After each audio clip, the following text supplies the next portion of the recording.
Digo isso porque muitos aplicam o reino espiritual de Jesus, né? Falar, o reino, esse reino que viria é o reino espiritual de Jesus. Inclusive, existe o preterismo do primeiro século, o preterismo cristão, que diz que tudo se cumpriu no primeiro século, e fala que esse reino ali que não acabaria é o reino de Jesus, é um reino espiritual, que supostamente surgiu a partir do primeiro século. Mas, segundo o texto, agora é segundo o texto.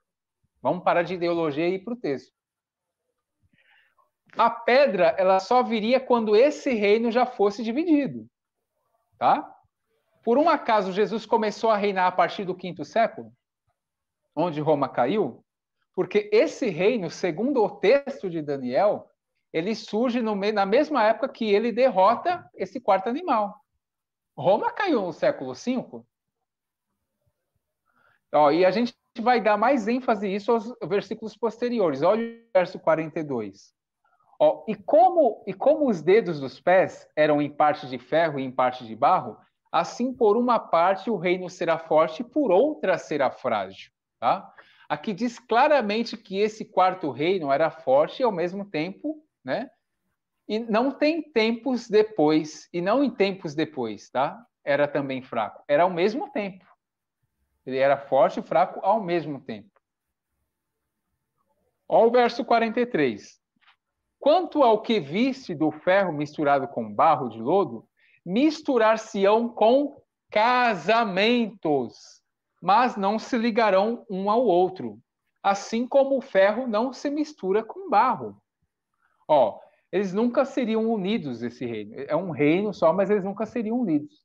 E o ponto crucial é que se misturam através de casamentos. O próprio livro de Daniel, no capítulo 11, fala disso, pessoal. Vamos ver mais abaixo. Pode ir. Isso, esse comentário aí de rodapé de uma Bíblia cristã. Tá? Deixa eu esperar aparecer aqui na minha televisão. Aqui, ó. Fala aí do ferro misturado com barro, ó. 2,41. Alusão à divisão do Império de Alexandre dividido entre o Egito e a Síria. Vizinhos, tá? Próximos da Judéia. 2,43. Diante do perigo romano, em 194, Antíoco III procurou aliar-se a Ptolomeu V, dando sua filha Cleópatra em casamento. Parece que a explicação do sonho faz aqui, né, a esse evento, o que dá uma indicação do horizonte histórico. Ou seja, os Ptolomeus e os Seleucidas, eles tentaram se unir em casamento, assim como está em Daniel 2,44, porque era um reino dividido. Eu vou explicar para vocês, pessoal. Essa daqui é uma nota de rodapé da Bíblia Teb, tá? Que está falando aqui da divisão do Império de Alexandre, e a partir dos 4 generais, os quais veremos depois, surgiram vários reis que dominaram vários territórios. E Antíoco III, rei do norte, se casou com Cleópatra, filha de Ptolomeu V, rei do sul, para se aliarem. Isso está em Daniel 11,6, no próprio livro de Daniel. Você tem essa resposta. Vamos continuar abaixo. Mas, ao fim de alguns anos, eles se aliarão, e a filha do rei do sul virá ao rei do norte, para fazer um tratado, mas ela não se reterá à força do seu braço, nem ele persistirá, nem o seu braço, porque ela será entregue, e os que a tiverem trazido, e seu pai, e o que a fortalecia naqueles tempos. Isso daqui é uma clara alusão, tá, pessoal? Esse capítulo 2 de Daniel. E é o próprio livro de Daniel que está falando sobre isso, só que está no capítulo 11. Correto? Então, esse reino aqui que ia se unir em casamentos, esse quarto reino não é Roma, pessoal. Esse quarto reino, inclusive o capítulo 8, ele é o mais enfático. Ele é a divisão que sai dos 4 generais de Alexandre. Não tem o Cassandro, Ptolomeu, Lisímaco e Seleuco? Desses 4 reinos saíram vários reis, que surgiu o império, tá? Que até dão o nome de Diodocos, a gente vai explicar melhor no capítulo 7, que era o quê? Os Ptolomeus, que tinham a divisão do sul, e os Seleucidas, que eram do norte. E eles tentaram se unir. Então, o quarto reino é essa divisão que saiu do Império Grego. mas não era da Grécia. Por exemplo, Antíoco ele é um rei da Síria. Tá? E os Ptolomeus eles ficavam mais no sul, lá pelo lado do Egito. Correto? Pode ir abaixo aí. Isso daqui é uma explicação da Bíblia, tá? Segundo a visão deles, aqui eles até colocam o terceiro animal sendo aí os persas, tá? E o quarto sendo Grécia. Enfim, eu discordo, tá? Ou seja, esse quarto animal é a divisão que saiu dos 4 generais gregos, Cassandro, Ptolomeu, Lisímaco e Seleuco. Ó, vamos ver o que o Flávio Josefo diz aqui, ó.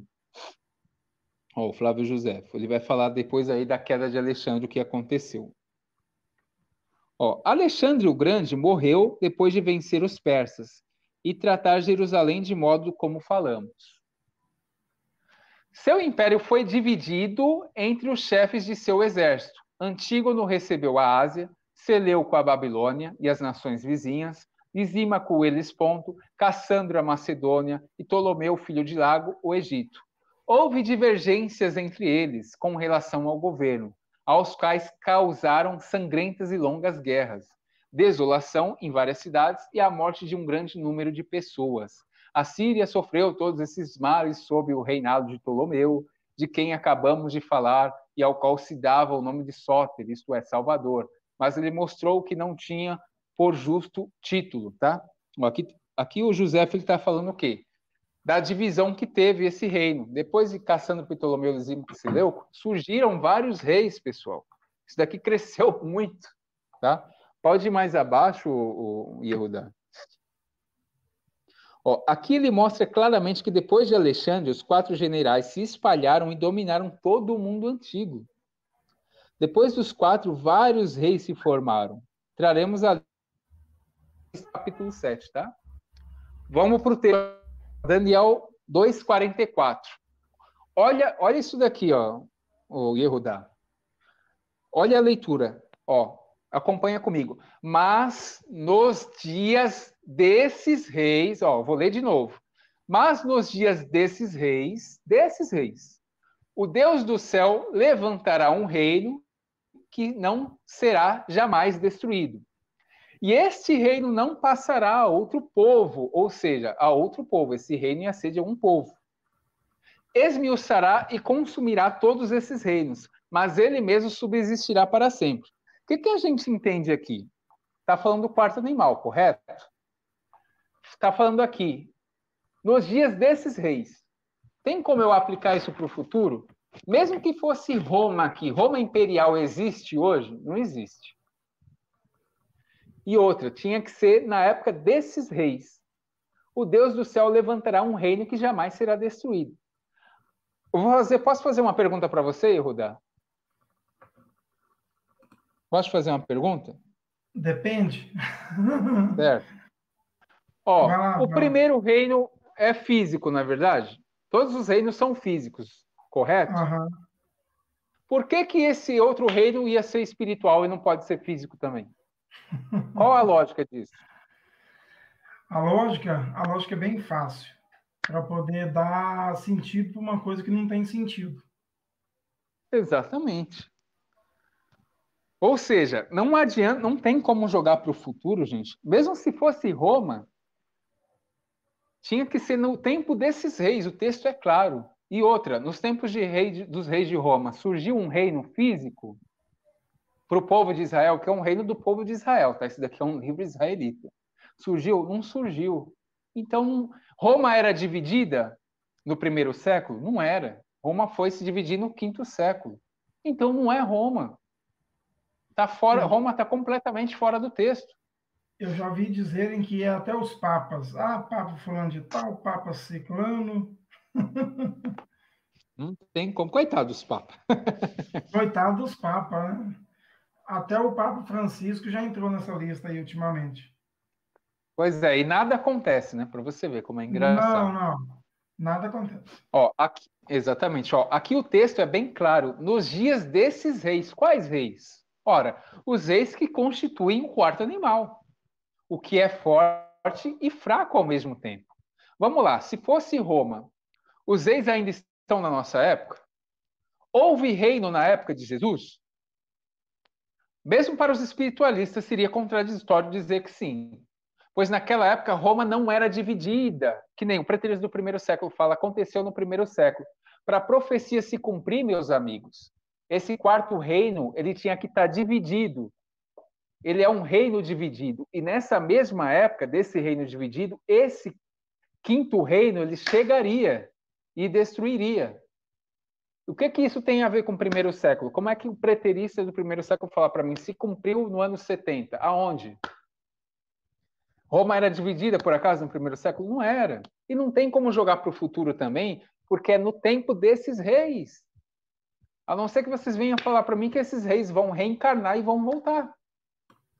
É claro que vão Não falar. tem como eu aplicar nem para o primeiro século, nem para o futuro. Essa é a justificativa, entendeu? Eles vão reencarnar, vão reinar de novo para ser dividido. Não, completamente fora do texto. Ó, vou ler aqui.